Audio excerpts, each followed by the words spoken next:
Sir Keir Starmer is beginning the new year with an ambitious speech putting patriotism at the heart of the Labour Party's strategy to win support from voters. Welcoming the Queen's Platinum Jubilee and the Commonwealth Games later this year, he claims it is not unpatriotic to criticise things that are going wrong in the country.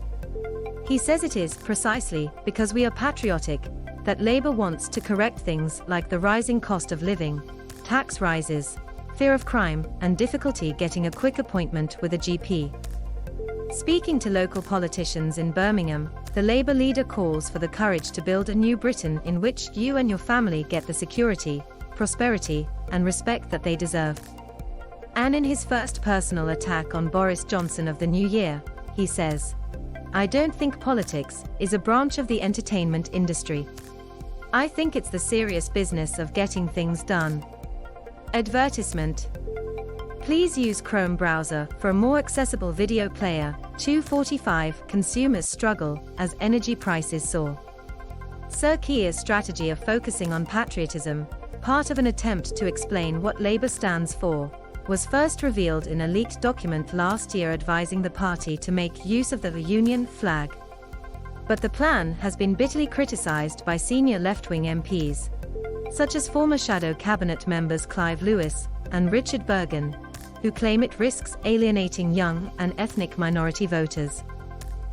Sir Keir begins the new year with opinion polls suggesting Labour now has a modest lead over the Conservatives, and with his personal approval ratings now much better than those of the Prime Minister.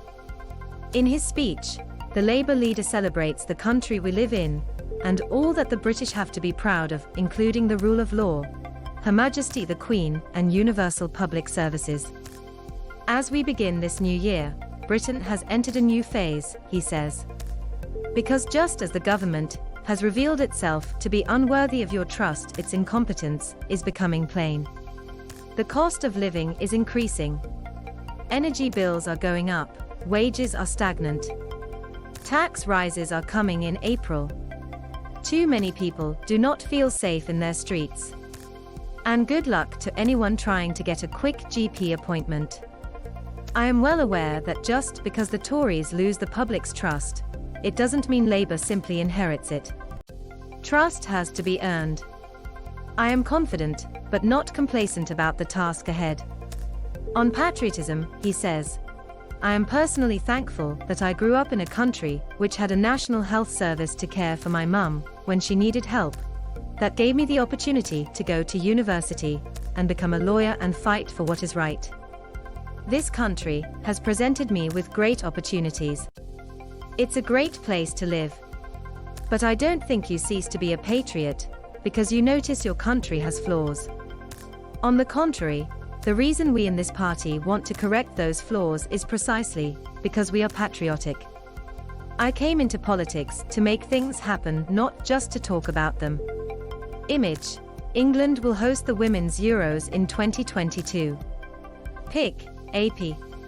He continues, this year, 2022, is a big year. It is Her Majesty the Queen's Platinum Jubilee. This city is looking forward to hosting the Commonwealth Games. We will host the Women's Euros and our men's team will compete in the World Cup. The Britain I want is a country in which those who contribute get something back. Because 2022 is also the first year in which we need to tackle some big challenges: repairing after the pandemic, combating the climate crisis, making Brexit work. I believe that the best still lies ahead for this country. But only if we have the courage to create a new Britain. A country in which you and your family get the security, prosperity, and respect you deserve. Sir Keir says he has a very clear idea of what a Labour government would look like, based on security, prosperity, and respect, and this is the year he wants to take his plans to the British people. On security, he says people should feel safe in their community, the NHS should be there for them, and if they work hard, they should have a right to job security. On prosperity, he says everyone should have the opportunity to thrive, realize their ambitions and make a good life, and have the skills they need to prosper. And on respect, The Labour leader says everyone should have the right to live in places they care for and to have their lives and ambitions taken seriously.